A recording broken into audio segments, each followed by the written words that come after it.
Data ini Bang, tolong di zoom kamera.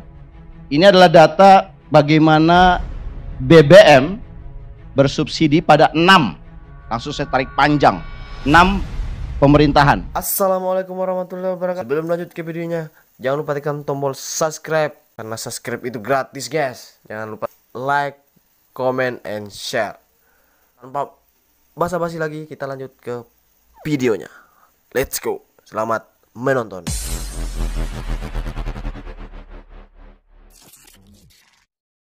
Tolong di zoom, dilihat. Di sini terlihat mulai zaman Pak Harto sampai zaman Pak Joko Widodo terakhir September. Jadi waktu saya mahasiswa berarti di zamannya Pak Abdurrahman Wahid. Selalu ketika isunya bicara kenaikan BBM, ada 2 alasan yang disampaikan. Pak Abdurrahman Wahid itu kan berarti tahun 2000. Ada 2 alasan. Yang pertama adalah subsidi salah sasaran. Sekarang kita bicara 2022, 22 tahun. Kita tidak beranjak dari alasan ini. Dan menurut saya ini kita selama 22 tahun diskusinya ini saja. Baik itu kadang partai yang berkuasa jadi oposisi, kadang partai yang beroposisi jadi penguasa, itu semua sama saja ceritanya. Dan sampai hari ini Bang, September ini, saat pemerintah menaikkan, saya tidak melihat perbaikan subsidi supaya tidak salah sasaran. Alasan yang kedua, kenapa kemudian harus dinaikkan BBM subsidi? APBN takut jebol. 22 tahun yang lalu kita masih bicara hal yang sama Bang. Jadi saya sebagai representasi anak muda, saya bingung dengan cara abang-abang ini mengelola negara. Kok kita terjebak dengan alasan yang sama? 22 tahun, reformasi 25 tahun. Kita terjebak pada alasan yang sama dan kita masih mengatakan debatnya begitu. Jadi yang kemudian sekarang jadi penguasa bilang mempertahankan argumennya berkuasa, yang oposisi menjawab melawannya. Nanti begitu yang oposisi jadi berkuasa, berbalik. 22 tahun kita melakukan hal yang sama. Jadi kan namanya kita bangsa yang apa namanya? Saya ingin mengatakan kita bangsa yang cerdas, karena orang-orang rakyat di bawah itu cerdas. Meskipun harga BBM naik, teman-teman ojol naik, mereka tetap survive. Tetapi yang saya tidak melihat kecerdasan ini adalah para policy makers, baik itu di parlemen ataupun di pemerintahan. Kok ini yang rakyat jadi pintar, begitu dia masuk jadi policy makers, kok jadi blow on gitu loh Bang. Debatnya itu aja gitu. Jadi saya sengaja ingin menyampaikan seperti itu supaya kita men-trigger, kok kita nggak menyelesaikan masalah. Khusus untuk September 2022, saya ingin membantah beberapa argumen yang disampaikan oleh teman-teman dari KSP yang mengatakan, satu, alasan menaikkan BBM, saya punya catatan nih Bang, adalah APBN jebol. Pertanyaan sederhana saja, karena kita adalah pengamat kebijakan publik. Kalau APBN jebol, kenapa kasih bantalan sosial 24,17 triliun? Sederhana aja berpikir ya. Kalau jebol itu kan artinya nggak punya duit, dikasih 24,1 triliun. Kedua, harga minyak dunia sedang turun.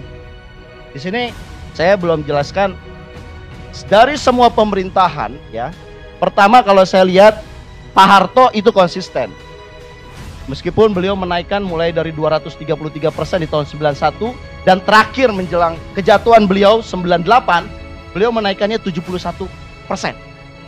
Itu logis karena harga minyak dunia naik. Ini bisa di zoom lagi.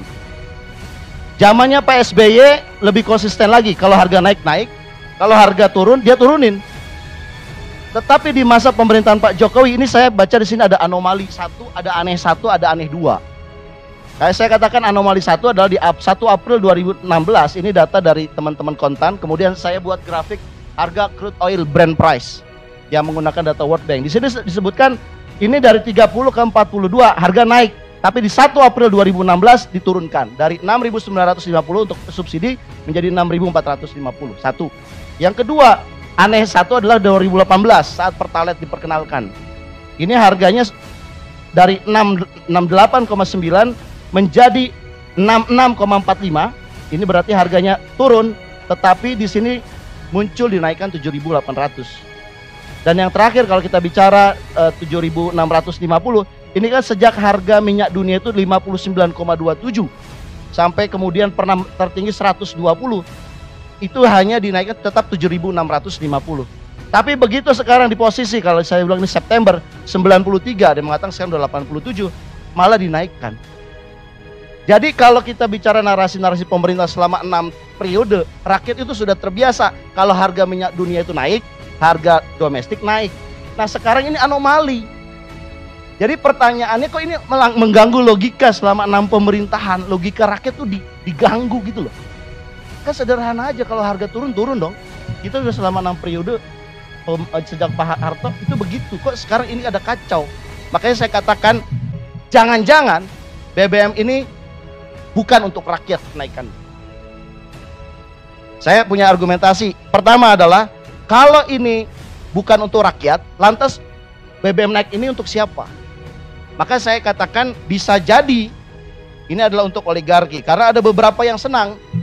Pertama, SPBU swasta sebagaimana dikutip oleh CNBC itu kegirangan karena kenaikan ini.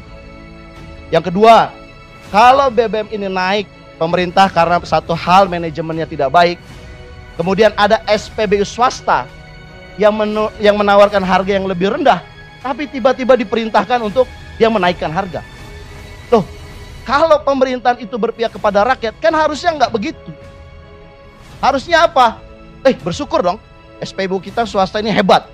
Berarti bapak-bapak di Komisi 7, Pak Sugeng termasuk dari Ketua Komisi, dipanggil dong Pertamina. Hei, kalian menghitung harga keekonomian gimana sih? Kalian punya kilang? Yes, punya PT Kilang. Kalian juga beli impor? Yes, dari Singapura. Saya mau tanya bang, pernah nggak DPR bertanya ke Pertamina, kalau kalian punya 2 sumber retail BBM, mana yang paling murah? Apakah kilang Pertamina? Apakah impor? Kalau saya bang dikasih tahu sama teman-teman yang menghitung data ini, mereka akan mengatakan lebih murah impor. Betul kan ya Bang Said? Lebih murah impor. Loh, kalau harga BBM retail lebih murah impor, tutup aja semua kilang. Beli aja kita terus. Kan kita kan agak aneh gitu loh. Logika-logika sederhana saja dilanggar, diganggu dan sebagainya gitu. Nah, kemudian ada yang mengatakan ini tadi saya menjawab tuh sebetulnya ada yang membandingkan hanya 3.350, hanya 4.650, kemudian dibandingkan itu mah hitung-hitungan. Tapi kalau saya bilang ya enggak begitu logikanya, harusnya logikanya runut. Kalau harga naik, dunia naik, ya harusnya naik. Kalau harga turun ya turun. Berikutnya saya ingin mengomentari infrastruktur 1.900 triliun tadi. Bang, yang mengatakan infrastruktur 1.900 km itu udah ada.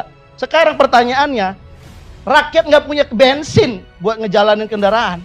Terus buat apa 1.900 km itu? Tol. Atau beli tadi ada 300 berapa tuh? 90.000. Buat apaan? Yang ingin saya katakan adalah, marilah ya narasi-narasi kebijakan pemerintah harus konsisten.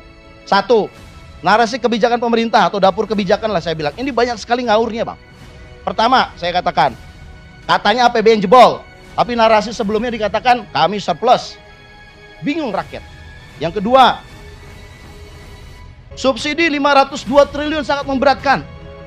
Mengeluh. Tapi ketika bicara bayar hutang 400 triliun, nggak pernah ngeluh tuh. Itu baru bunganya. Pokoknya bunga plus pokok 900 triliun. Nggak ngeluh tuh. Pernah nggak pemerintah ngeluh? Kami ngeluh bayar utang. Kan enggak, malah dibanggakan. Berikutnya, tidak konsistenan. Saat masyarakat menderita dengan inflasi, dengan segala hormat, ada kabar gembira buat pegawai BUMN. Gajinya naik.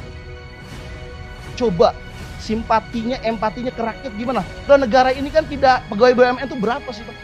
Tiba-tiba dinaikkan dengan harga, dengan alasan inflasi. Loh, rakyat kecil yang tidak bisa menghadapi inflasi, siapa yang mikirin? Jadi mohon maaf bang kalau saya agak kenceng, karena saya merasa kok ini argumentasinya terbolak-terbalik dan nggak ada orang yang berusaha bicara keras dan lantang yang tugasnya mengawasi. Di DPR diawasi. Menurut saya bang solusinya supaya saya nggak dikira hanya mengkritik. Satu, panggil itu pejabat Pertamina bang. tunjukin kepada rakyat. Katanya, bahkan saya bingung, Pertamax secara undang-undang, ada undang-undangnya bahwa ini adalah non subsidi. Tapi kenapa diumumkan berbarengan dengan BBM subsidi? Dan yang mengumumkan adalah seorang menteri. Menteri SDM, Pertamax naik 14.500. Dan kabar terakhir katanya ada berpotensi ini diturunkan. Pertanyaan saya, ya kalau sudah mengikuti harga pasar, ikutin harga pasar, nggak usah diumumkan lagi. Jadi ada narasi-narasi yang membingungkan, sehingga ini kadang-kadang kita jadi berpikir, ini kenaikan ini kok kejam sekali buat rakyat. Saya tadi mengomentari yang mengatakan kejam apanya gitu. Kejam sekali, infrastruktur diprioritaskan. IKN saya katakan, katanya 5 triliun tahun ini. Tapi saya dengar teman-teman ada anggaran-anggaran di Menteri PU yang tidak dimasukkan, tapi kalau di total sekitar 20 triliun. Tahun 2023 ada 23,6 triliun untuk IKN. Kereta api cepat ada 4,1 PNM kepada PT Kereta Api PKA. Kalau kita total-total itu kan lumayan untuk membantu supaya subsidi tidak dikurangi. Tapi kan kemudian kelihatannya yang ditempuh bukan cara-cara seperti itu. Tapi yang ditempuh adalah cara-cara malas, naikin aja BBM-nya. Makanya dengan cara menaikkan BBM, saya kira selama 6 pemerintahan kita punya persoalan alasan kenaikan BBM itu terus seperti lagu lama yang diulang-ulang terus. Dan saya kira ini tidak membantu mencerdaskan kehidupan bangsa.